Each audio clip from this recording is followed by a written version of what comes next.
Boresha maisha na bima. Maisha hayatabiriki, huenda kukawa na panda shuka. Iwapo utashindwa kulipia bima yako malipo ya kila mwezi, usiwe na wasiwasi. Zungumza na kampuni inayokupa huduma za bima ili ubadilishe bima yako kuwa bima iliyolipiwa tayari.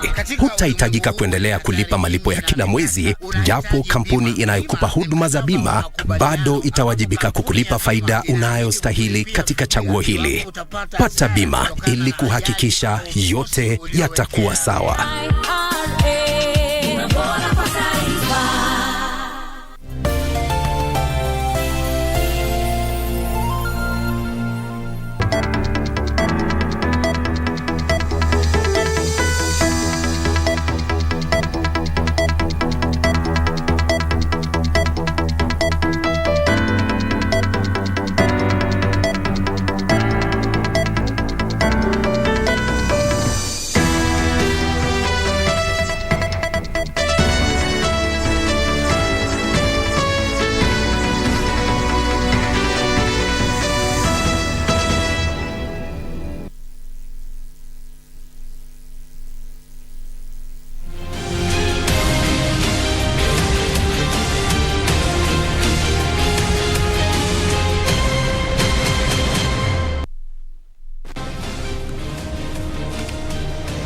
And a very good evening to you. Welcome to Easy Friday. My name is Shiksha, Arora, of course, with my co-anchor, the one and only John Kago. Talk to us on social media.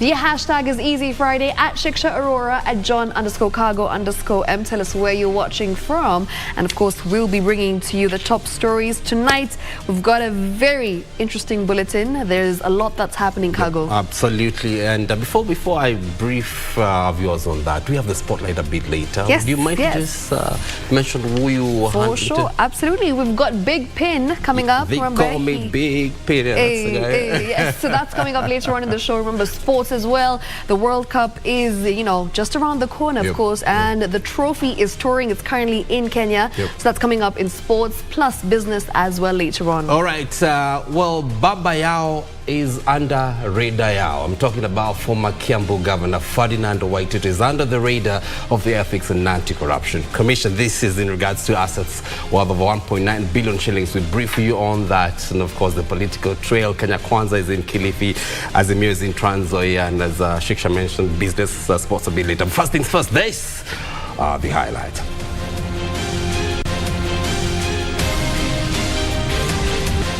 Unexplained wealth.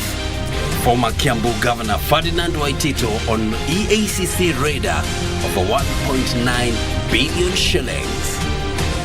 Hiyo tatu hizi zimesikia tayari zimetengenezwa na zitapepeanwa hapa karibuni tu kabla Uhuru hajatoka kwa serikali. Yale ambayo yamebaki mimi nitamaliza nikishika tamu ya utawala. Sawa sawa? Yale ya muhimu zaidi tumesema haya mapendekezo yenu yote tutayaweka katika chata ya watu wa Kilifi County. Race to State House. Azimio in Trans Nzoia as Kenya Kwanza popularizes economic model in Kilifi. And legislators and state officers seeking political offices given 14 days to give an inventory of public assets in their custody.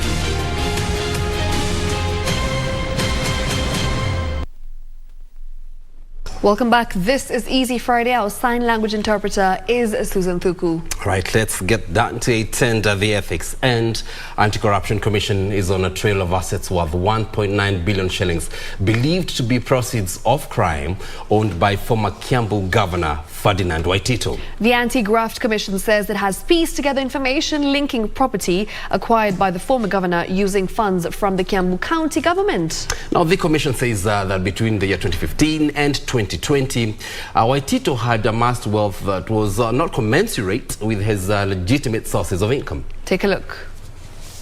EACC is in hot pursuit of properties of former Kiambu Governor Ferdinand Waititu, estimated to be over 1.3 billion shillings. Investigations by the Commission have established that Waititu alias Baba Yao abused his position of trust as a Member of Parliament, Kabete constituency, and later as a Governor, Kiambu County, for private gain by engaging in transactions which were in conflict with public interest and amassed illegitimate wealth. The former county boss engaged in schemes to embezzle public funds through fictitious and fraudulent procurement contracts. Waititu concealed his private interest in tenders awarded to companies contracted to offer services to the county government of Kiambu. The contractors, upon payment, transferred proceeds of the fictitious procurement contracts to Waititu, his wife Susan Wangari, and their companies, Saikatu Estates Developers Limited, Bienvenue Delta Hotel, and Beans Management Services Limited as kickbacks. The former governor further directly traded with the county through companies registered in the names of his wife and their daughter, Swanga Limited, Connex Logistics Africa Limited, and Modiba Management Services Limited. In a bid to conceal the proceeds of the fictitious contracts, Waititu acquired 5 luxury motor vehicles, 15 properties including the upmarket suburbs of Runda, Migaa, and Thendegwa, and a 3 multi-story building situated in Nairobi Central Business District. Some of the assets are registered in the names of companies, namely Saikatu Estate Developers, Bienvenue Delta Hotel, and Beans Management Services Limited. During the said period, Waititu, his kin, and companies associated with them amassed assets amounting to 1,937,709,376, broken down as follows. Waititu was impeached by Senate for gross misconduct, abuse of office, and gross violation of the Constitution. Right, and looking at the campaign trail, Azimio One Kenya presidential flag bearer Raila Odinga has pledged to solve the title deeds puzzle in Trans Nzoia County if elected president. Raila, while campaigning in Trans Nzoia County, said his government will substantially reduce the cost of farm inputs to spark growth in agriculture in the country's breadbasket, with a view of lowering the cost of living for many Kenyans. Trans Nzoia County on Friday played host to the Azimio team who have pitched camp in the Western Kenya region for the last 3 days. The coalition's presidential flag bearer Raila Odinga pledging goodies for the locals, including upgrading the Kitale hospital to a referral level. Kupande ugonjwa, tunaleta baba care. Semani baba care. Itahakikisha kwamba vituo ya matibabu zimeletwa karibu na wananchi, pale kuiko na manases, madaktari na dawa iko ndani yake huko. Raila, while addressing rallies in Sebanga, Kapkoi, Chepchoina, Sirende and Saboti, told the locals to be wary of mischievous politicians out to grab their land. Raila said if elected president, he will bring to an end the perennial problem of title deeds in the county, and that his government will introduce smart agriculture to increase production in the country's food basket. Hiyo title deeds zimesikia tayari zimetengenezwa na zitapepeanwa hapa karibuni tu kabla Uhuru hajatoka kwa serikali. Yale ambayo yamebaki mimi nitamaliza. Setting up a fertilizer manufacturing factory and annulling insecurity fears are some of the pledges from the Azimio One Kenya flag bearer to the locals. Kila county watakuwa na products yao. Nikisema one country, one product. One county, one product. One county.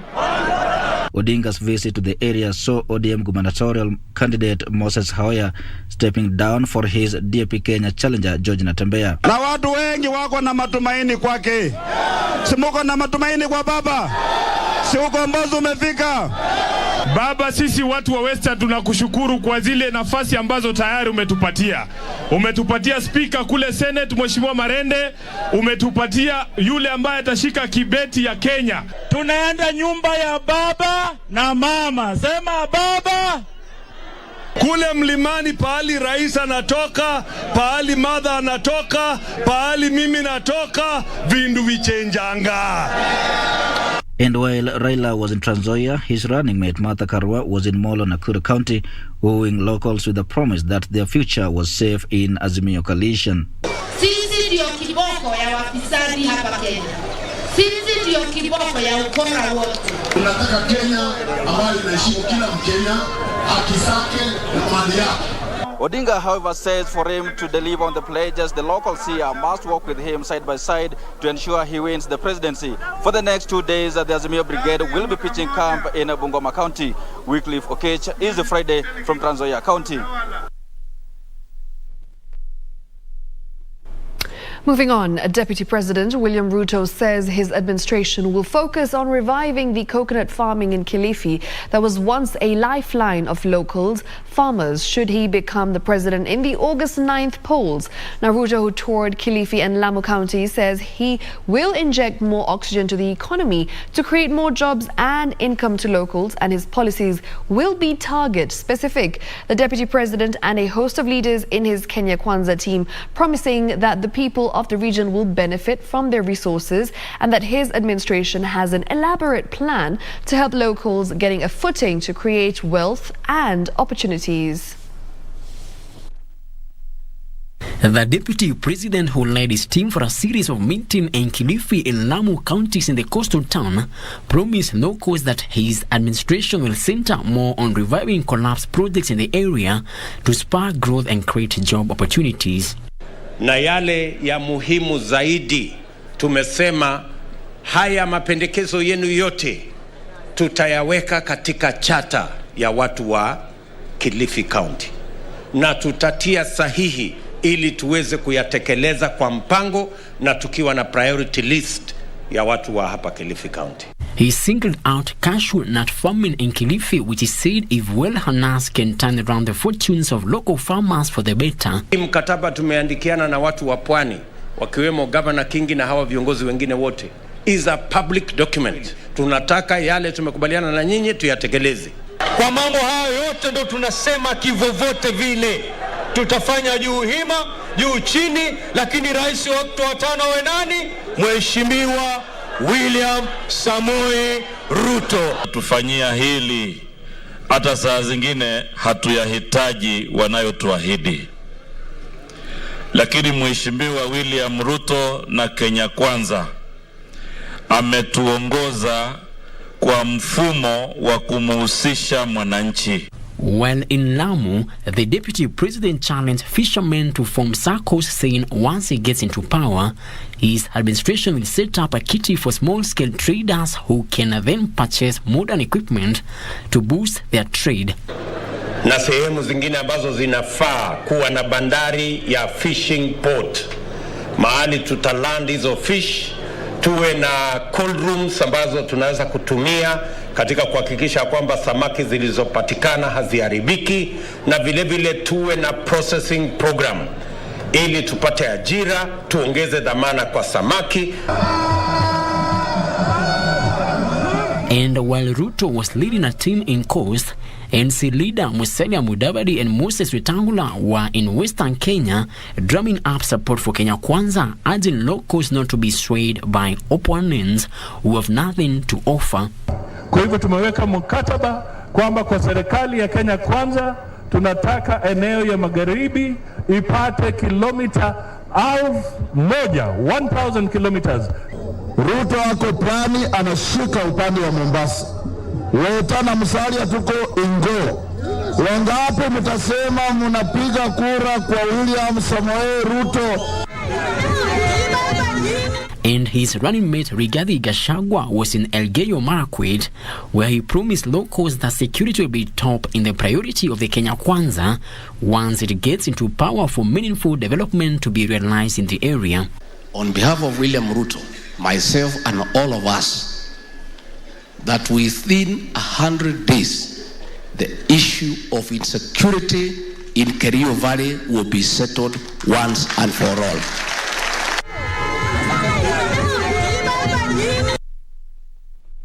All right, and with that, it's time for us to take our first commercial break. We'll be back in just a moment. All right, and plenty to look at when we come back. The IEBC now demanding an inventory of public assets.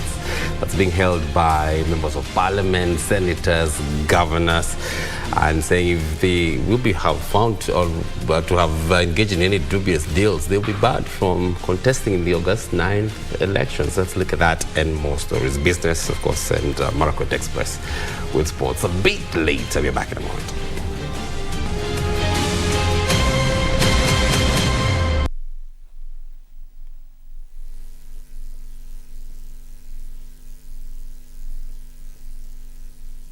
Kupata lazima nishike. Kama sikiza tune yako, bonyeza *811 *962#. Lazima nishike mapema. Nisiposhika hii simu mapema utakasirika. Unajua mimi nikiwa mtu ya marathon najua niko na experience kabisa. Niko na experience. If you don't hurry, you will not break the record. Okay, wacha nishike hii simu. Kupata lazima nishike, bonyeza *811 *962#. *811 *962#. Wakati unapotunza upendo na utamaduni, ni halisi inakuwa tundo la maisha.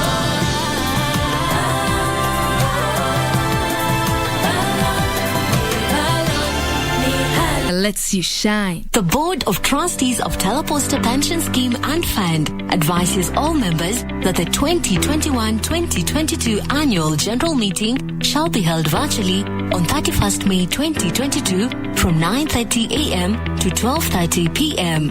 The AGM proceedings will be aired live on KBC Channel 1 from 9:30 a.m.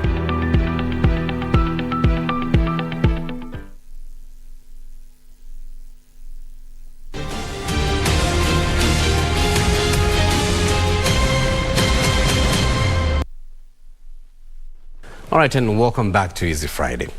The Independent Electoral and Boundaries Commission is now demanding an inventory of public assets being held by members of parliament. That's MPs, senators, governors, and state officers who are seeking political office. The commission has given all the concerned parties 14 days, starting today, to furnish it with the required information. IEBC says individuals found to have engaged in dubious deals will be barred from contesting in the August 9th elections to face prosecution. Citing Section 14(1) of the Election Offences Act 2016, the Commission says any candidate or other person shall not use public resources for the purpose of campaigning during an election or a referendum.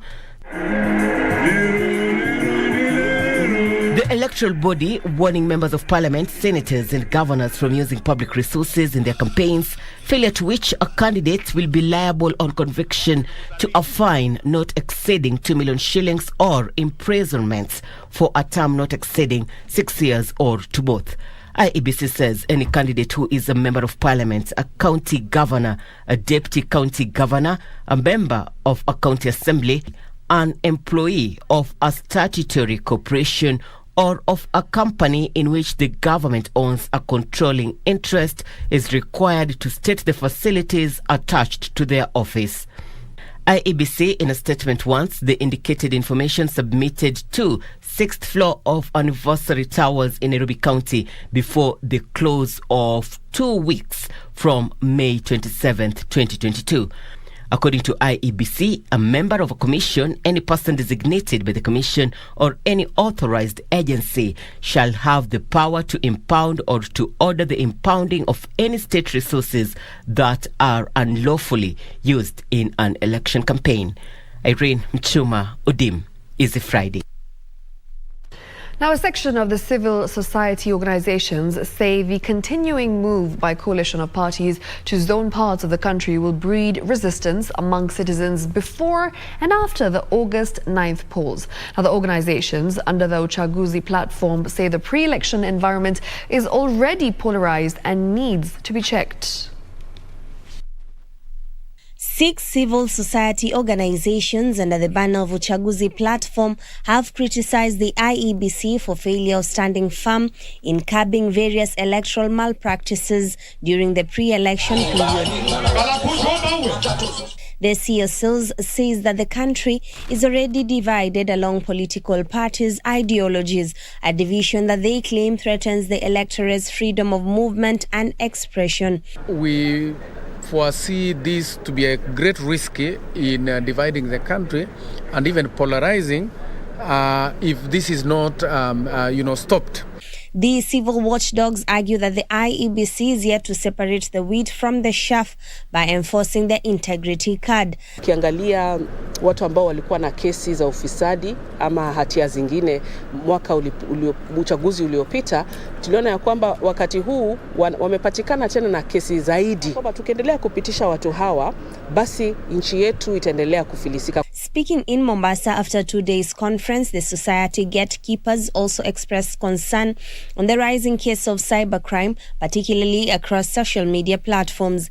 They are now calling for frequent stakeholder engagements with the public ahead of the August polls to ascertain its readiness. We would want to single out that the aspect of transparency mechanisms in the conduct of the elections and the electoral technology that surrounds the procurement, the testing, and even acceptance in the use of this technology by the election officials, the party officials, and even the voters, because they need to identify themselves electronically.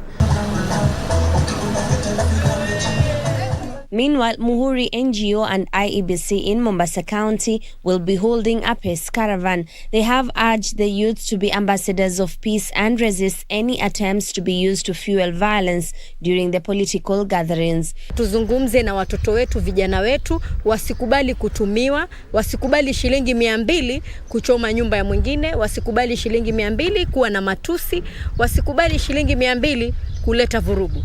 They have also called on the political leadership to conduct themselves with decorum. Tunahimiza sana mtu asichague tu kwa sababu ni chama fulani, mtu asichague tu kwa sababu ni mtu affiliated to mtu fulani ama affiliated to kabila fulani. Hapana, mtu achague kwa sababu ya integrity ya aspirant na maadili ambayo atakuwa anaonesha. Mwanasiasa yoyote ama mtu yoyote atakayeleta vurugu, kihakika tamchukulia hatua za kisheria. Tutapata na IEBC ku make sure kama ni mwanasiasa umefikishwa kotini. We have the code of conduct signed by all the candidates, and as we plan to clear them for the coming election, all aspirants or all candidates must adhere to the code of conduct. Juni Karisa Mbele from Mombasa County for Channel 1 News.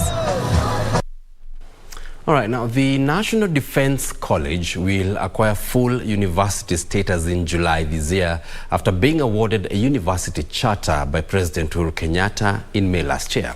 Chief of Defense Forces General Robert Kibochi, who presided over the institution's 24th graduation ceremony in Karen, Nairobi, said the move will enrich the force's human resource. He said it will also enrich regional integration as a training center. 62 senior military officers and public servants from Kenya and their counterparts from other countries Friday successfully graduated in course 24 of 2021-2022. The celebrations, which were presided over by Chief of Defense Forces General Robert Kibochi, marked an anniversary of 25 years since the inception of the college. General Kibochi affirmed that the college will be declared a university from July this year after it was awarded the charter by President Uhuru Kenyatta on May 2021. We are looking at having the declaration of the full operational capability of the university in July this year, when the Chancellor, who is also the Commander-in-Chief and the President of the Republic of Kenya, will declare this university as fully operational. The university has also recently admitted the first cohort of undergraduate cadets, about 179 of them, and is ready now to roll out several courses across its 5 constituent colleges. The college, which is charged with the responsibility to train course participants on matters of national security, has so far trained over 810, out of which 564 are Kenyans and 246 are foreign nationals. Has successfully graduated, as told, a critical mass of strategists across governments and institutions, and those are making great impact in wherever they are working. I'm pleased to note that the college has continued increasing in terms of course participants and regional geographical spread that now currently covers Africa, Asia, and Europe. The college was established in 1994 and started training programs in 1997. Frederick Mwoki for Easy Friday. Now, the Kenya Medical Practitioners, Pharmacists and Dentists Union Friday staged protests over non-payment of tuition fee for over 400 government-sponsored master's students. KMPDU Secretary General Dr. Davji Atela says the Ministry of Health cannot abdicate its responsibility of paying fee for the government-sponsored master's students who are supposed to sit for their final examination next week. Solidarity forever, for the union makes us strong. KMPDU took to the streets of Nairobi Friday morning, lamenting failure by the Ministry of Health to pay fees for government-sponsored master's students expected to sit for their exams next week. It's unfair that Ministry of Health receive more than 60% of the health budget, but they're focusing on making policies, but they do not care who will implement the policies when these doctors are not trained. KMPDU Secretary General Dr. Davji Atela said the doctors will continue with the demonstrations until their demands are met. And this is at the start of demonstration. We'll come back next week. We'll come back the other week. Then finally we'll withdraw our services if they don't take these actions very seriously. The union wants the government to invest in local doctors by ensuring they get to graduate and eventually serve Kenyans, noting that a functional healthcare system requires a well-trained workforce. If these doctors miss the exams, they're going to wait for 1 year or 2 years at the expense of taxpayers' money. So that is incompetence that we can't allow, and we must ask for accountability from the Ministry of Health over the same. The union is accusing the Ministry of Health for failing to pay fees for the affected students for 3 years now, yet Treasury had factored in the money. The demonstrations from Kenyatta National Hospital to Afya House was, however, short-lived after police moved in to intervene, saying they had not been notified. Beatrice Gatonyangetich, Easy Friday.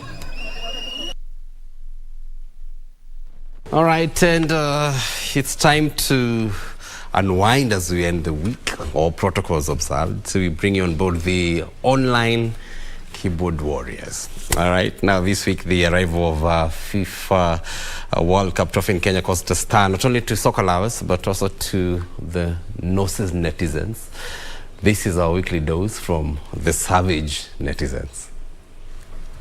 Not for the faint-hearted, but surely does make our gloomy days brighter. That is if you're not the one on the flaming hot grill.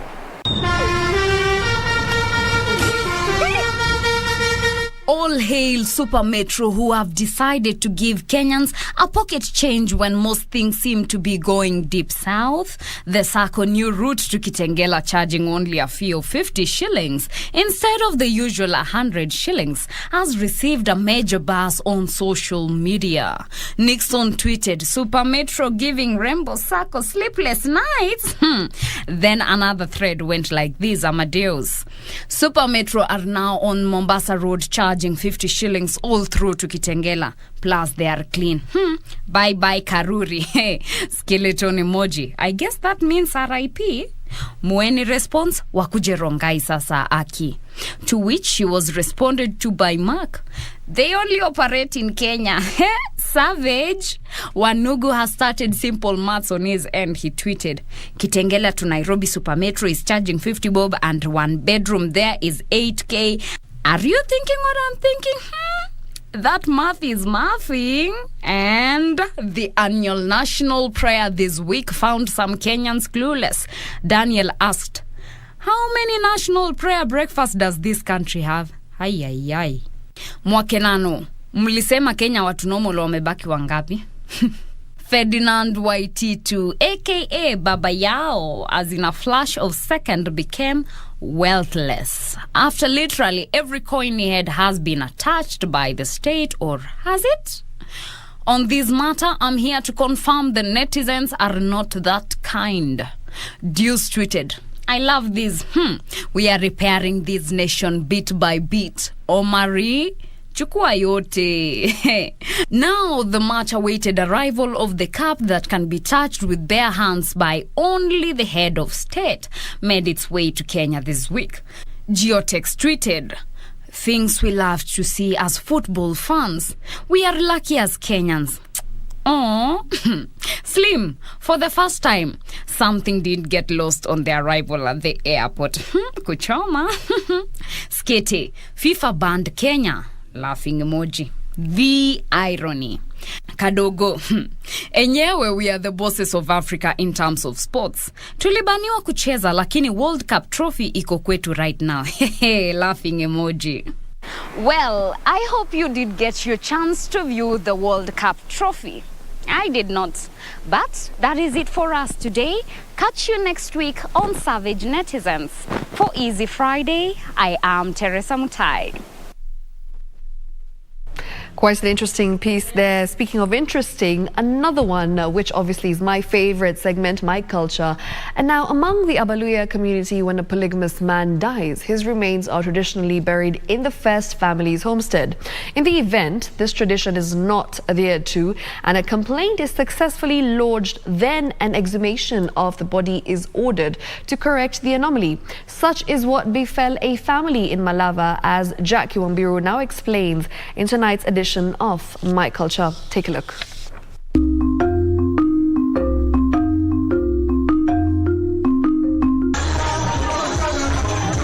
At Malava, Kakamega County, a family dispute was brewing after the patriarch passed on. Saulo Muchendo was the head of a polygamous family, and his body was picked up from the funeral home for burial. Muchendo's second family organized and oversaw the funeral arrangements. Sasa hata nasika mse yangu kwa poma yangu, na mimi ni mke mkubwa. Ninashukuru sana. Kwa maana shemeki yangu walikuwa wameninyang'anya mse yangu. Paka nilikuwa nimeshangaa sana kwa shemeki yangu hatujakosana, na lakini wakaninyang'anya tu mse yangu wakasika mahali penye hakutakikana. However, according to Abaluya traditions, the patriarch remains are supposed to be interred at his first wife's homestead. This requirement prompted the need to adhere to traditions of laying the body to rest at the rightful home. Tukaenda kwa polisi wakatuambia tuende kwa mahakama. Tukaenda mahakamani tukafanya kesi tukashinda, wakatuambia tukuje kufukua mwili. Si kutaka wasike huko kwa maana mimi ni mke mkubwa na tena huyo ni mke mdogo na ni mchane. Asitahili kusika wase wawili na mimi niko. Hiyo ndio ilifanya nikasema paka lazima nisike mzee yangu. Umezika mume na uolewe na mume mwingine, uwa uziki mume wako akifa. Alikuwa anafanya hiyo ndio bibi ambaye alifungua poma hiyo bwana. Huyo ndio alifungua hiyo poma. Ndio alifakia poma. Bwana ni wake sika pale pengine. Ni sherehe yote ya matanga itafanywa kwa poma. The family successfully sought a court order to exhume the body.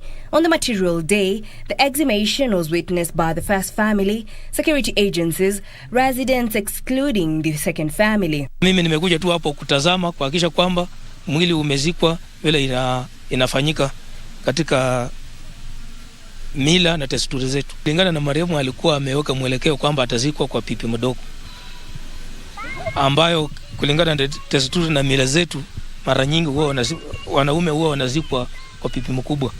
Hiyo ndio sababu koti ilifuatilia hizo mila na ikatoa ule uamuzi, na sisi hatuwezi pinga uamuzi wa koti. Huwezi kujua kisa na maana ya wao kutokuwa hapa leo, kwa sababu walizika kimakosa.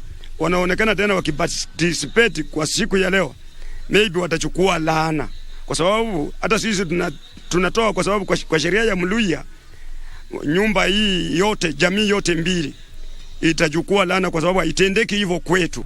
It took efforts of several young men to break into the sealed grave and remove the remains from the coffin. Mpaka niwe na madawa ya kienyeji, niwe na kondoo kidogo, niwe na kakuku, nitengeneze, nipewe watoto wangu na wachukuu watumie, ndio tukae pamoja. Sipo kunya hiyo, wakiwaji wengine watakuwa kombo, watakuwa tofauti. The remains are then transferred into a fresh coffin. The group involved in the process drank some traditional herbs so that the spirit of the deceased could not haunt them. The grave at Muchendo's second home was then destroyed and the graveyard set ablaze. With the exhumation, the family had to return to the drawing board and make fresh burial plans. At Muchendo's first family home, another grave was then dug according to Abaloya traditions. Yeye aniaminie mimi, atakapokufa atakuwa anaishi. On the same day, a burial service was held. The remains of Saulo Muchendo were reburied at his first wife's home. A cockerel, sheep and a bull were then slaughtered to cleanse the family. Baada ya hapa kuna sherehe. Kwa sababu unaona hapo wanakimbua tutakinja kondo. Sababu hii ni makosa walifanya hawa. Kuna kukula, kuna musiki leo tutasherekea, tena tutakuja kufanya ibada ile mzuri kabisa. In some cases after exhumation, the remains are returned to the mortuary, unlike in this situation. Tukimaliza tuwaache kwa amani, tuwache tu watoto wa boma ili wote kwa amani. A few weeks after the body was exhumed and reburied, both families come together and try to use alternative dispute resolution.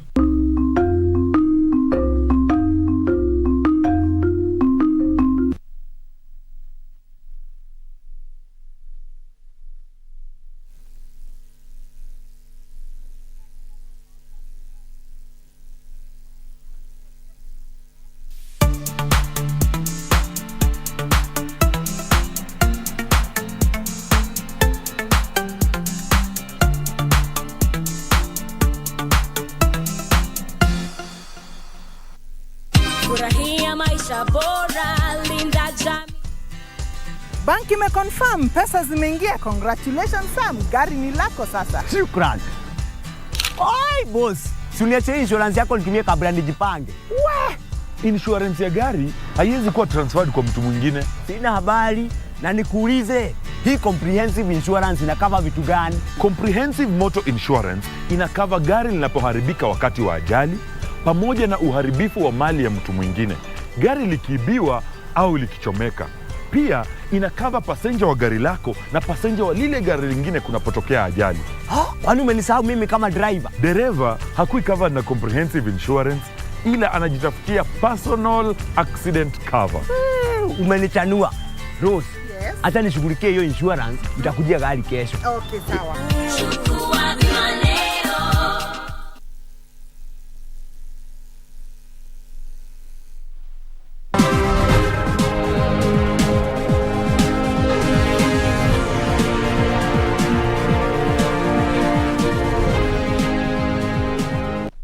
A very good evening to you. Thank you for keeping it easy Friday. Time now to do the business news. My name is Betty Kiptum.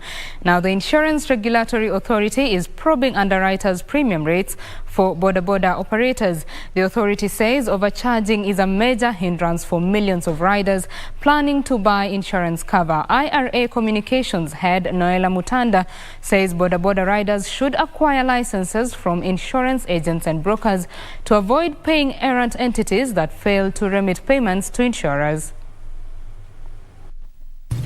The National Treasury in April this year proposed changes to the Insurance Act that would make it illegal for motorcyclists and tuk-tuk operators to operate without cover for their passengers and other road users.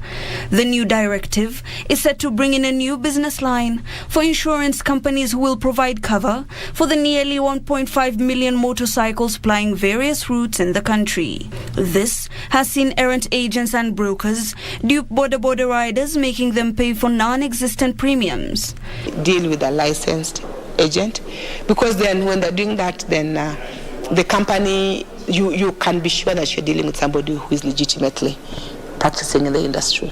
The regulator notes that while several underwriters have third-party insurance policy products, uptake remains minimal as border operators see it as an unnecessary cost. The IRA noted with concern the high number of general insurers hiking their premiums by over 50% without taking into account different customer risk profiles.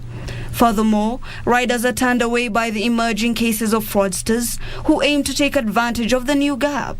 IRA Head of Communications Noela Mutanda has encouraged the formation of SACCOs by border operators to reap the benefits of corporate premiums. And all this is just to bring some order into the sector, and then the type of records and all that, and that registration, everything will be synchronized. It will be easier for everybody to know importance ya kafa ni nini, na hata kuwa kitorokea askari kwa sababu najua kwamba mimi nikitoroka have been covered with this and this. Hibak Said for Easy Friday. Now, youth and women across the counties of Samburu, Isiolo, Laikipia and Marsabit have benefited from economic empowerment projects spearheaded by the Northern Rangelands Trust. The projects that target community conservancies offer an alternative source of income to the communities largely associated with pastoralism. Yusuf Farah was with beneficiaries of the program and filed the following report. Our day begins at the Kalama Conservancy, La Risora village in Samburu County.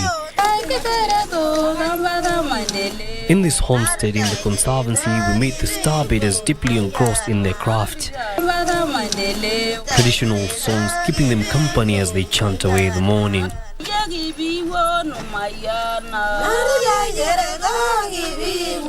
They are attentive in their art, their tools of trade, beads and thread. The beadworks program was introduced by the Northern Rangelands Trust Trading and Partners with established women's group in the conservancies as a means to help them turn their traditional craft into a viable, sustainable business. Sasa mimi ndio nanulia mtoto nguo mpaka viatu mpaka mzee yangu. Saa hii sisi kwa na sauti saa hii. Samani sana wana nyumba hii ya mawe ni ngumi, kumbe ni rahisi. We have our wildlife inspired colorways, but we also have contemporary colors that are, requested by customers. So we are open to, do what the market wants, but at the same time sustain and also present our own beautiful products and culture to the market. Their story is similar to the starbeaters here at the Serra Conservancy in Alderikese village.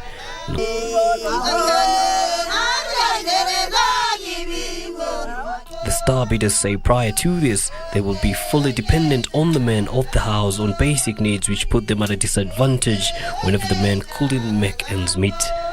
Hii kina mama yote ni tajiri sana. Hii kina mama anashika kwa mzee na watoto na mali yake. Saa hii mzee akihusika, mzee anakuuliza basi nataka basi tuusie hii mpaka ng'ombe, lakini samani hakuna mtu anauliza wae. Wae nakaa tu hakuna sauti.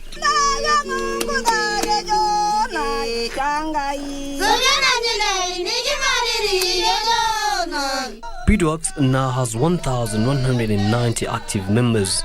They enjoy market base both locally and internationally.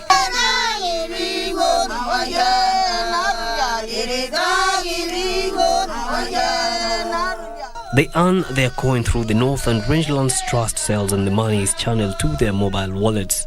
5% of the income is injected back to the Conservancy. The savings the starbeaters here get from this business allow them to take advantage of the economic opportunities presented to them, and in this way not take care of just themselves and their families, but the community as well.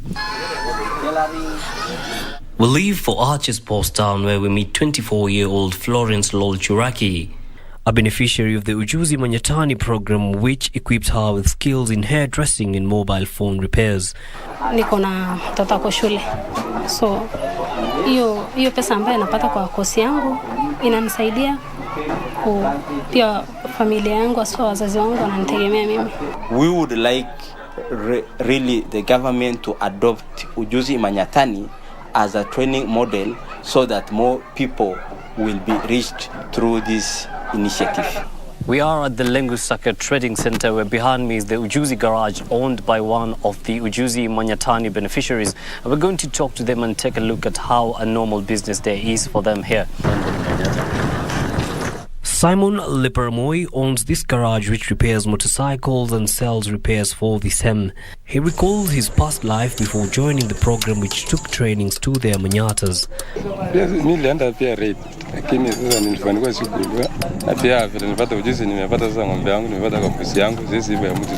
He's now a changed man who depends on this business for his livelihood and is fast at teaching fellow young men the skills. The program also offers courses in mechanics, masonry, welding and carpentry among others. Since its inception in the year 2019, 546 people have graduated. Projects like the Ujuzi Manyatani and the Star Bidders have provided the beneficiaries with an alternative source of income, even as they look to expand their businesses in the future. Yusufar reporting for KBC Channel 1 from the Lengusaka village, county of Samburu. Quite a positive story there by Yusuf Farah. Now, we like those. The government has started a crackdown on unlicensed tree nursery operators in the country. This is aimed at tackling the sale and supply of uncertified seeds in the Kenyan market, which is affecting fruit production. The Kenya Agriculture and Livestock Research Organization is urging tree nursery operators to register with the Horticultural Crops Directorate and get certification from the Kenya Plant Health Inspectorate Services as required by the law. The country has witnessed a surge in the number of nursery tree operators, especially along the major highways. However, most of the operators are unregistered, posing a major threat to the country's seedlings business. Under the law, operators are required to register with HCD and get certification from KEFIS to run a tree nursery business. The government, together with other development partners, has embarked on training of tree nursery operators to ensure seedlings sold to farmers are clean. It is necessary to train them because mango is one of the highly valued crop in the country. It is one of those fruits that are bringing good money.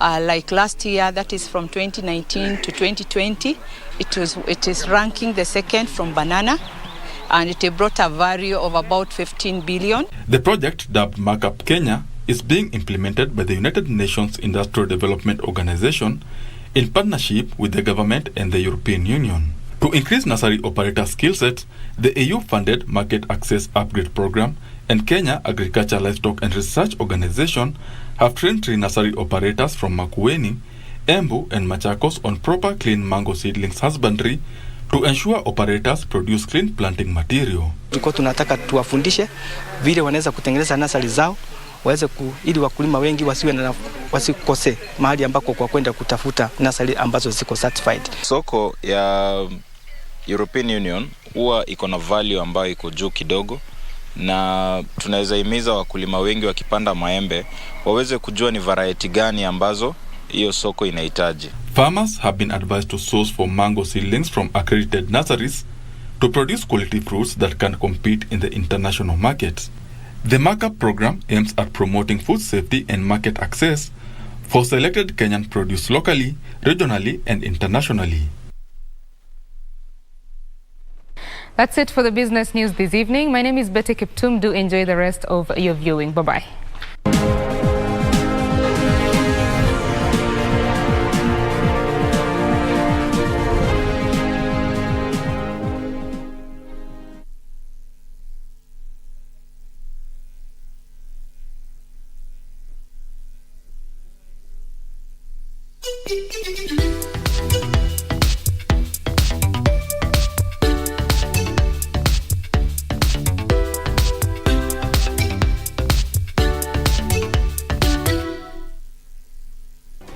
Do you have a news story to share with KBC?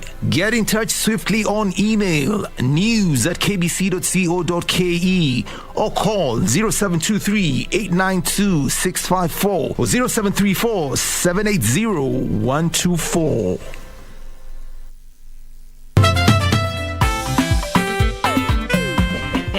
Sasa ndio masomo inaanza officially. Kenyanchi, do you have an extra laptop I can borrow from you? Yani, hapa tuko biashara wewe unaongelea mambo ya kubolo. Kubolo no, lakini kununua iko. Sawa sawa? Wait, Julia, you mean there's a school where people are taught how to bleach? Kamenem. Emojis are those two little icons, the colored ones, normally on WhatsApp or text messages. So, where was I? Apo kwa pa. Well, that was the other unfinished story. This is another one. So 17 engagement parties, and none of them is yours. Julia, I ask again. Uone sida hapo. Classmates, every Saturday on KBC.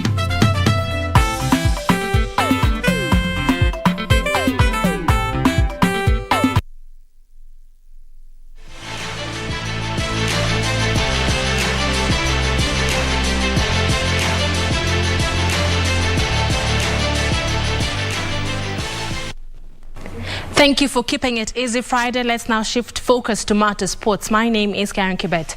Now, the World Cup Trophy Tour ambassador for Kenya and Ethiopia, Julian Belletti, says Kenya is in a good position to participate in the FIFA World Cup if they practice diligently and engage in many international friendlies. Now, the former Brazilian player and current assistant manager of the Brazilian side, Querezio, called on the Kenyan government to continue supporting the football federations and organize many national tournaments.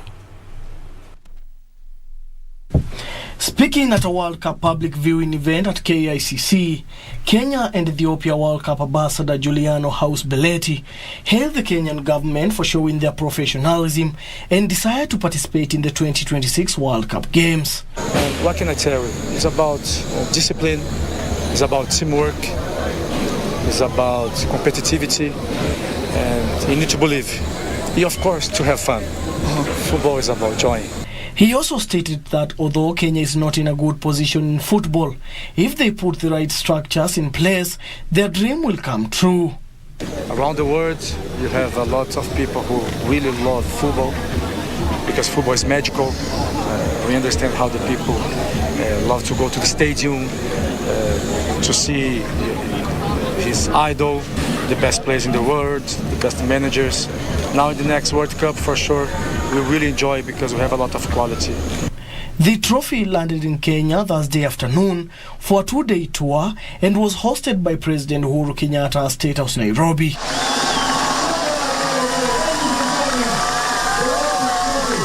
The trophy leaves the country tomorrow morning for South Africa for a two-day tour and then return to neighboring country Tanzania.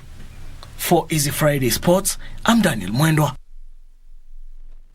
Thank you, Dan, for that report. Now, moving on, the national women's hockey team, currently in residential camp at Kasarani, has kicked off their training at City Park, Nairobi, in preparation for the upcoming Commonwealth Games, slated for July 28th to 8th August in Birmingham, United Kingdom. Now, our provincial squad of 30 ladies is currently in camp, from which a final team of 18 will be picked to make their debut in the Games.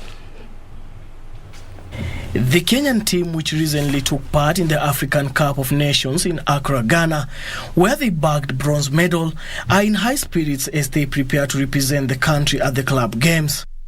I want to thank the Ministry of Sports and NOC for giving us this opportunity. It's a great opportunity for us to bond and to gel more as a team and to correct on our mistakes during training and all the things we need to correct as a team. The team is currently training at City Park Hockey Stadium and residing in Kasarani with a provisional squad of 30 ladies in camp, from which a final team of 18 will be picked. So far, training has been nice for us. We've been training since the beginning of the year, since we qualified. Now that we are together, the camp is helping us to grow as a team. Because initially, we would come from home, and that will take a lot of time. Now that we are within the camp and we are residing there, it's helping us to train together as a team and even to boost our confidence and our friendship. Coach Meshak Senge said they are currently working on adjusting into system that will get them results, bearing in mind they will be facing unfamiliar opponents. Where we are at in terms of training right now is readjusting into systems that will be able to help us get a result in the games that we're going to play. We realize that the kind of opposition that we are running into is not the kind of opposition that we play in Africa. So we've had to re-strategize and rethink our systems of play. The Blades, who have been drawn in Pool B, will open their campaign on July 29th against defending champions New Zealand before taking on 2014 winners Australia, then play Scotland and wrap it in All-African affair against South Africa. The World Rally champion Sebastian Ogier and his namesake Sebastian Loeb will for the first time in history go head-to-head on Kenyan soil at next month's WRC Safari Rally Kenya in Naivasha. The duo are on partial WRC campaigns this season, which means they will only take part in selected events. Sebastian Ogier and Sebastian Loeb will be gracing the iconic Kenyan fixture for the second time in their colourful racing careers, which have culminated into a combined 17 World Rally Championship titles. Loeb is indeed the most successful of the two speed stars, with 9 titles to his name, while Ogier is an 8-time world champion. The duo are on partial WRC campaigns this season, which means they will only take part in selected events. Loeb, aged 48, is returning to Kenya after 2 decades, having finished 5th on his debut safari in 2002. Ogier, on the other hand, won last year's World Championship return to Africa in a dramatic last-leg comeback. The event will revolve around Nairobi and Naivasha, covering a total distance of 1,226.23 kilometers. Shakedown returns to Ndulele Conservancy for the second year running on June 22nd, whereas Kasarani Super Special Stage on June 23rd will see WRC crews Reke in the Rally 1 hybrids. Kenya Ports Authority men's volleyball team humbled perennial nemesis Kenya Defence Forces by 3 straight sets as the 5th leg of the KVF League entered day 2 at the Nyayo National Stadium indoor court. The Dockers won the first set 25-17 before bagging the second set 25-17. The Sami Mulinge Chargers won the third set 25-16 to walk away with maximum points. In other matches, Trailblazers humbled Prisons Nyanza by 3 straight sets.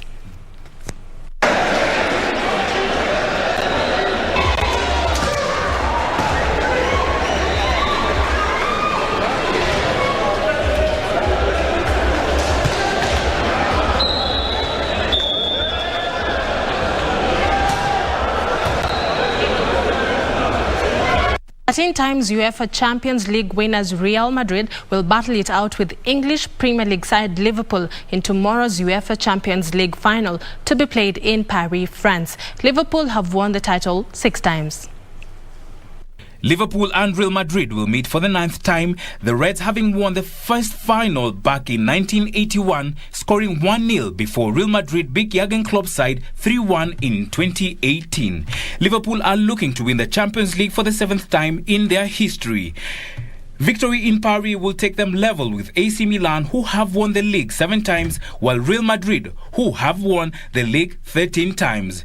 Real Madrid have 5 different players in their squad with 100+ UEFA Champions League appearances: Karim Benzema, Toni Kroos, Luka Modric, Marcelo and David Alaba, and could become the first team to name a starting 11 for a Final 4 or more, different players having made a century of appearances in the competition. Liverpool's Trent Alexander-Arnold could make his 3rd appearance in a UEFA Champions League final. The 23-year-old would become the 2nd youngest player in the competition's history to play in 3 finals. Mohamed Salah has scored 33 goals and made 11 assists for Liverpool in the UEFA Champions League.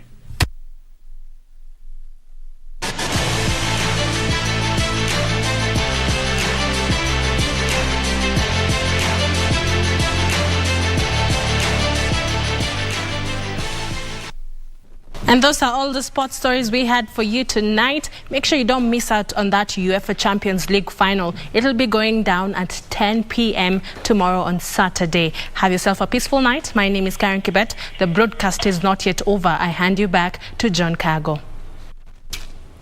All right, a big one tomorrow. Is it going to be Liverpool or is it going to be Real Madrid? An interesting one at that. We have come to the end of the first part of Easy Friday. That means we are crossing over to the spotlight with Shiksha Arora. She mentioned earlier at the beginning of the bulletin that today she will be hosting Big Pin. It's a great conversation. I remember Big Pin from many, many years ago, about 9-10 years ago. Do you remember him with this tune?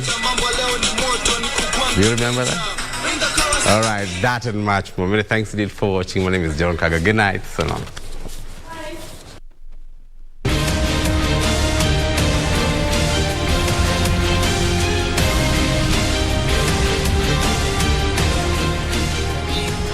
so slowly.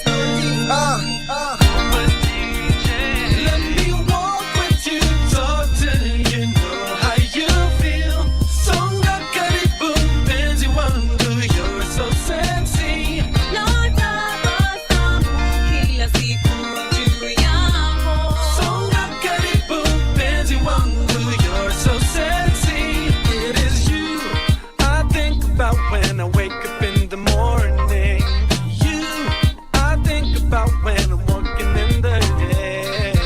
You I think about when I'm sleeping at night. You niwe mpenzi wangu. You niwe mwangaza wangu. Let me walk with you, talk till you know how you feel. Songa karibu mpenzi wangu, you're so sexy. Kila siku juu yako. Songa karibu mpenzi wangu, you're so sexy. Uwe wangu wa milele na milele. Mpenzi na kuwaza kishenzi. Oh, niwe kichwa changu, roho yangu niwe. Rafiki wangu wa milele. Let me walk with you, talk till you know how you feel. Songa karibu mpenzi wangu, you're so sexy.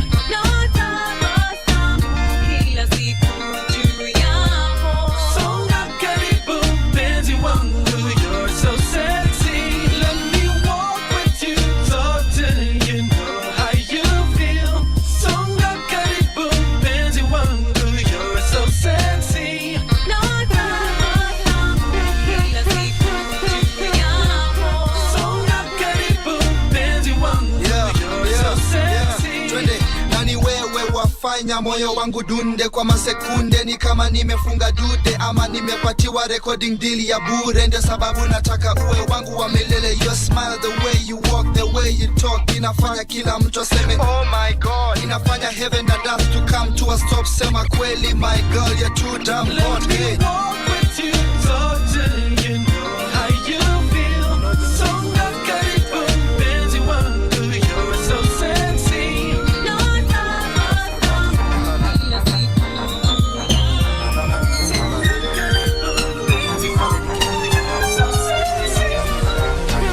Baby boo, ni mapenzi tu, hakuna mwingine maishani, ni wewe tu.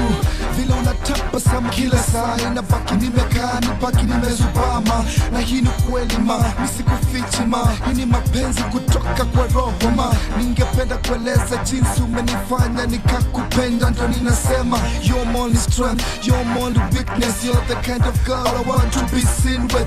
Niwe wako wa milele, tupendane mpaka mwisho, tukae na tupendane. Cause I wanna spend the rest of my life with. Nataka tuwe na family and me. Nataka tuishi nawe pamoja, grow all together forever and ever. I wanna spend the rest of my life with you. Nataka tuwe na family, me and you. Nataka tuishi nawe pamoja, grow old together forever and ever. It's you. I wanna spend the rest of my life with you. Nataka tuwe na family, me and you. Nataka tuishi nawe pamoja, grow old together forever and ever. It's you. Kati ya si mimi na wewe, na ni wewe tu, wewe mwenyewe. Hamna mwingine anafanya ni kreki, hamna mwingine ananiita baby, hamna mwingine maishani mwangu kwa roho yangu. I promise I'll always be your baby. So let me explain to you loud and clear, cause I love you baby and that's why I'm here. Nitafanya everything to make sure you're happy. Nikupe moyo wangu, nikupe some good loving, nikupende venye ulivyo na roho safi, na nihakikishe pendo letu liko wazi. Cause I wanna spend the rest of my life with. Nataka tuwe na family and me. Nataka tuishi nawe pamoja, grow all together forever and ever. I wanna spend the rest of my life with you. Nataka tuwe na family, me and you. Nataka tuishi nawe pamoja, grow old together forever and ever. It's you. I wanna spend the rest of my life with you. Nataka tuwe na family, me and you. Nataka tuishi nawe pamoja, grow old together forever and ever. Hey, Yorita boss yangu. Hey, boss yangu. Hey, Yorita boss yangu. Hey. Napenda navyong'aa, napenda girl. Boss yangu, hey. Ndio namwita Boss yangu, hey. hana maringo yani mklasi akona roho safi. Definitely yeye ni material ya wife. Boss yangu, hey. Ndio namwita Boss yangu, hey. mwili yake perfect compare na Liberina. Lips zinafanya Angelina awe Jolina. Huyu ndio my type, ndio namwita first lady. Wallahi siwezi mind akipata my baby. My type anajua zile vitu mina like ka best meal yangu ya beef stew na rice. Nice sitake ona vile ameripe na lienda kampo ya sifala ni bright. Huyu ni lazima mimi nitamwipe. Juu nikiwa na yeye everything is alright. Ndio maana namuita boss yangu. Juu yeye tu ndiye anajali maisha yangu. Boss yangu, hey. Yonita boss yangu, hey. Boss yangu, hey. Yonita boss yangu, hey. Mi napenda navyokaa, napenda navyong'aa, napenda kila kitu about this girl. Boss yangu, hey. Ndio namwita boss yangu, hey. hana maringo yani mklasi akona roho safi. Definitely yeye ni material ya wife. Boss yangu, hey. Ndio namwita boss yangu, hey.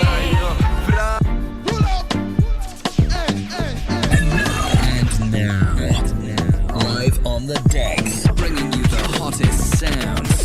Let's go. Let's go.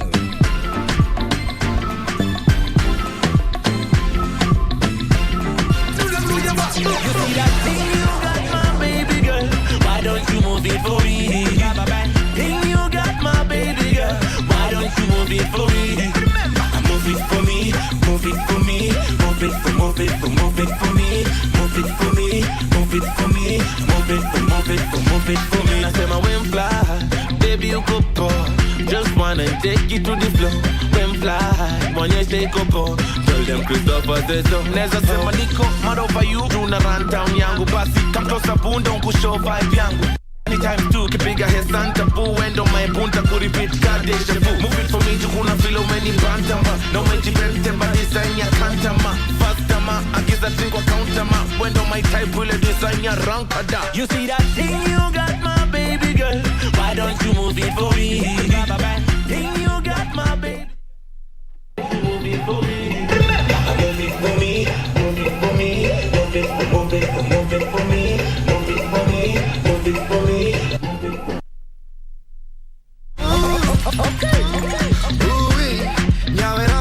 I want you to be my lover, my baby mama, and have no trauma. Let's keep it undercover with me. Mission take you no dance with me.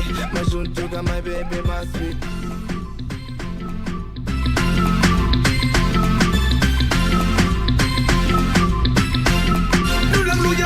You see that?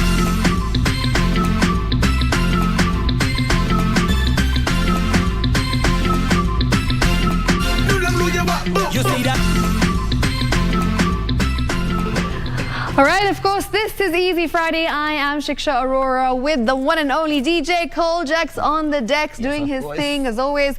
Koljax, so there's been a couple of new songs that we've been hearing, and I really think that right now Sheng has taken a new turn. Yes. Right? There's something that I've been seeing everywhere. What's it called? Lombotov. Yeah, Lombotov. Actually, funny thing people don't realize is that this Sheng ilianza kitambo sana. Okay. Because there's a couple of old school tracks, old school Kenyan tracks, akina Buccaneers, Dunda. Yes. If you remember the lyrics, kuna maya sema nianta je, vipidantanda, ngonto. Like that type of Sheng started a long time ago. It's just that now it's evolved to the point that they're adding like more syllables. So do you know how to speak it? Shembeteng, neza ongete ya shembeteng. So it's called Shembeteng. Yes. Shembeteng. Wait, today I've learned something new. I've been seeing Lombotov everywhere, and I'm like, okay, I know it means I love you, but like, where did this word come from? I don't know. It's just it's all about making the language spicy. The whole aim of that type of Sheng was like a coded language. Interesting. When you're in the estate or in the hood with your friends, you want to speak in a language in which your parents can't understand. So the best way is like to add syllables. Like you get it, but they don't get it. I mean, I feel like I'm the age of my parents because even I don't get it. But it's fine. We'll definitely discuss this, as the show goes on. Of course. In terms of music, anything exciting that you've got for us tonight? Yes, of course. Since tonight we're featuring the one and only Big Pin, I'm just going to be playing all of his tracks kutoka za zamani na mpaka za saizi. Apparently he's released a new EP called Pino, so he's going to be telling us a lot more about it. But in the meantime, Maze, I'm going to be playing you nothing but hits from the man, the main living legend himself, Big Pin, the beast from the East. Let's go. It's gotta be DJ Koljax. You see that thing you got, my baby girl? Why don't you move it for me? Thing you got, my baby girl? Why don't you move it for me? Move it for me, move it for me, move it for, move it for, move it for me, move it for me, move it for me, move it for, move it for, move it for me. I say my wind fly, baby you go pour. Just wanna take you to the floor. When fly, when you take up, tell them Christopher says so. Neza sema niko mad over you. Tuna run down yangu basi come closer bunda unkushow vibe yangu. Anytime tu kipiga hesanta boo. Wendo my punta kuripit kadeja vu. Move it for me jukuna filo many bantama. No meji bente ba design ya kantama. Fastama akiza drink wa countama. Wendo my type will design ya rankada. You see that thing you got, my baby girl? Why don't you move it for me? Thing you got, my baby girl? Why don't you move it for me?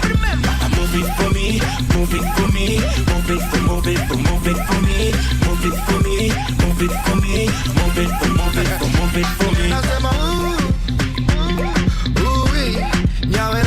I want you to be my lover, my baby mama, and have no trauma. Let's keep it undercover with me. Mission tiki you no dance with me. My son toga my baby, my sweetie. Sikun tuje kwa keja na movie. Tufantene kakitu kwa kiti. I like the way you go down low. I like the way you move it around the dance floor. Then I hop out of mind. Because you man nigga grind. Google News and find DJ wake on rewind. You see that thing you got, my baby girl? Why don't you move it for me? Thing you got, my baby girl? Why don't you move it for me? Move it for me, move it for me, move it for, move it for, move it for me, move it for me, move it for me, move it for, move it for, move it for me. You're my satellite dish. I can't do without you, kama decoder. Na kama Toyota mangebish. Mina wewe kwenye meni watabaki wameoda. Galura mala mala nyuma nyuma shikisha mi.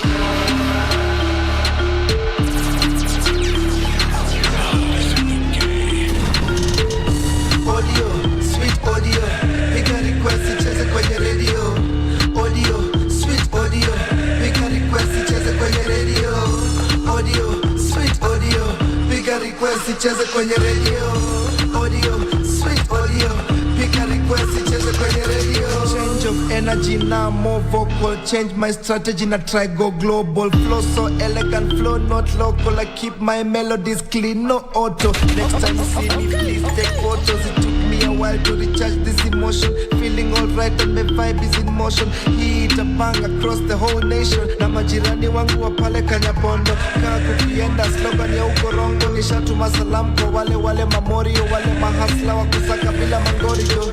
I'm on it though, sweet audio. What you hearing now is sweet audio.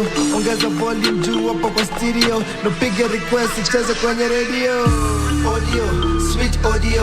Piga request icheze kwenye radio. Audio, sweet audio. Piga request icheze kwenye radio. Audio, sweet audio. Piga request icheze kwenye radio. Audio, sweet audio. Piga request icheze kwenye radio. Yeah, see a man's gotta do what a man's gotta do. About a girl's gotta do what a girl's gotta do. Tick tock, the pressure don't stop. You only feel the pressure so the logo on top. Yes, na kila mtu kwa darubini anakuklock. Wanauliza hey madam, where's the rock? Usijitese mami, wekula vibe yako wacha pressure mami. Wekula happy mami, your time ikifika utafeel tunami achana nao. Wanauliza ni vipi, wachana nao. Mambo ya ndoa ni vipi, wachana nao. You're now rolling with the big pin, baby boo, we wachana nao. Angima mola ni kasa idonyana, so ongenga machanda, ongenga mabuoga, ongenga when in the world manyana rosa. Natafuta wazi moja anayenibamba, manzi kitu mwenye ndanga, mwenye fika ya maana mabamba, nikimpata tambe. Natafuta wazi moja anayenibamba, manzi kitu mwenye ndanga, mwenye fika ya maana mabamba, nikimpata tambe. Nimemwona dada ana mwili ya kishua kabisa, nafika na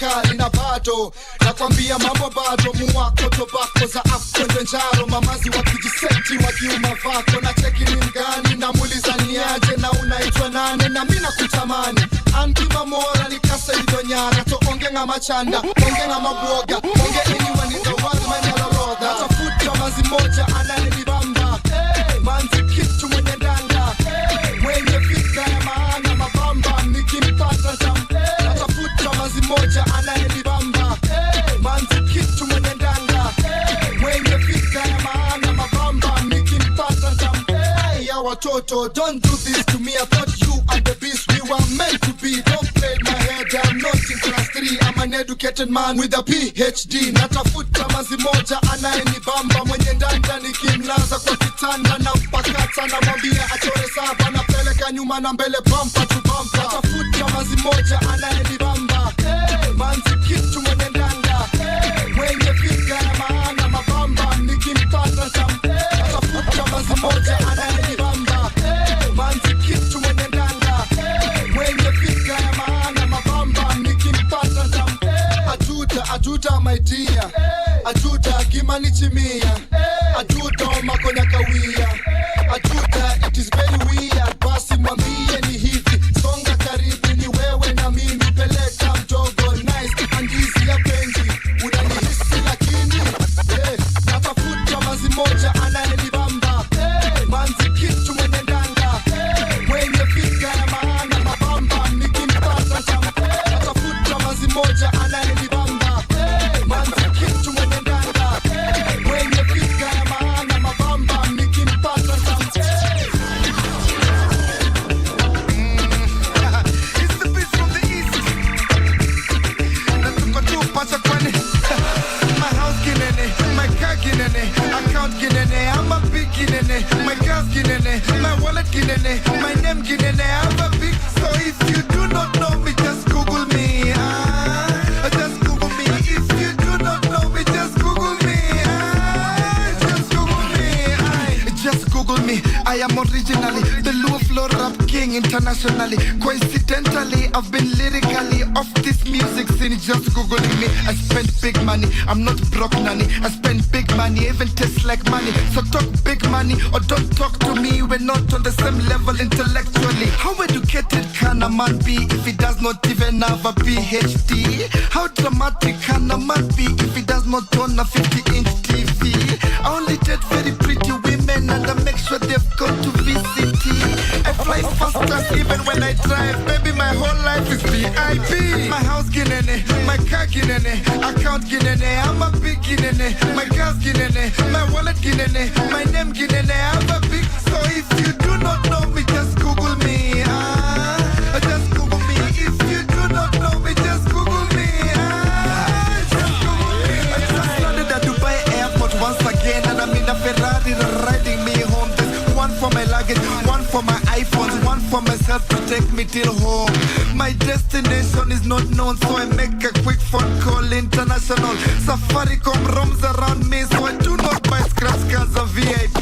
How educated can a man be if he does not even have a PhD? How dramatic can a man be if he does not own a 50-inch TV? I only date very pretty women and I make sure they've gone to VCT. I fly first class even when I drive. Baby, my whole life is VIP. My house ginene, my car ginene, account ginene, I'm a big ginene. My gas ginene, my wallet ginene, my name ginene, I'm a big. So if you do not know me, just Google me. Just Google me. If you do not know me, just Google me. Just Google me. It's the beast from the east. Natuko tu pacha kwani. All right, this is Easy Friday. Remember, we were supposed to have the spotlight artist tonight. We're supposed to be featuring Big Pin. We've just got a call and he says that he's not going to be able to make it. Unfortunately, he's stuck in traffic. Well, Nairobi, you know how it goes sometimes. Unfortunately, it's all right. We understand. Yeah. Hopefully, we get to feature him in the near future. Yes, but yes, that was supposed to happen tonight. So yeah, that's not happening anymore. But we still have some entertainment for you. So Koljax, I don't know if you've been hearing, but on Twitter, the Fenty launch has been trending, right? So Fenty is being launched all over Africa, in South Africa. We've also got it in Zambia, Zimbabwe. We've also got it in Kenya. And people have been really comparing the countries. Nigeria as well is part of the picture. So they've been comparing the way people have been dressing, different celebrities in different countries. And Twitter has really decided, especially KOT on Twitter. Kenyans on Twitter. There's no peace on Twitter. It's always violence. There's always violence. And they actually chose violence today because KOT decided that they are really going to go hard on Kenyan celebrities who don't understand dress code, who don't understand how to bring the vibes, who don't understand, the assignment. Because sometimes they say, we never understand the assignment. So they were comparing Kenyan celebrities to those in South Africa and Nigeria. And they say that we really need to do the thing. We need to style up. Quite literally, pull our socks and just, do better. What are your thoughts? I honestly think everyone has freedom to express themselves in the way they feel best. Because I feel like by telling them to style up is like trying to tell them to copy what others are doing in other countries. So you just be you. 100%. If you feel your style is wearing slippers, if you feel your style is wearing a leather jacket, boots, Nairobi is cold at night, so it's okay. I completely understand. We need to really just relieve them of the pressure. I feel like there's so many unrealistic standards that we have when it comes to celebrities. They're supposed to dress a certain way. They're supposed to look a certain way, and if they don't, then you go hard on them. True. Just let them be, let them live. If they want to wear slippers, as Koljax said, let it slide. Let it slide.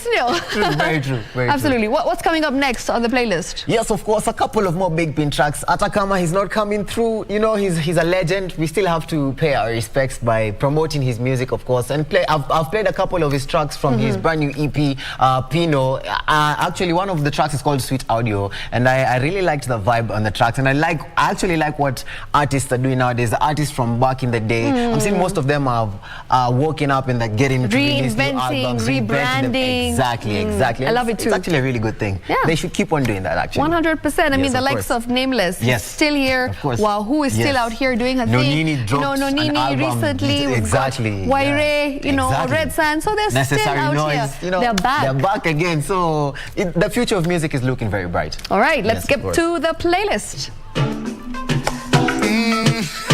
It's the beat from the east. Natoka tu pacha kwani. My house ginene, my car ginene, account ginene, I'm a big ginene, my gas ginene.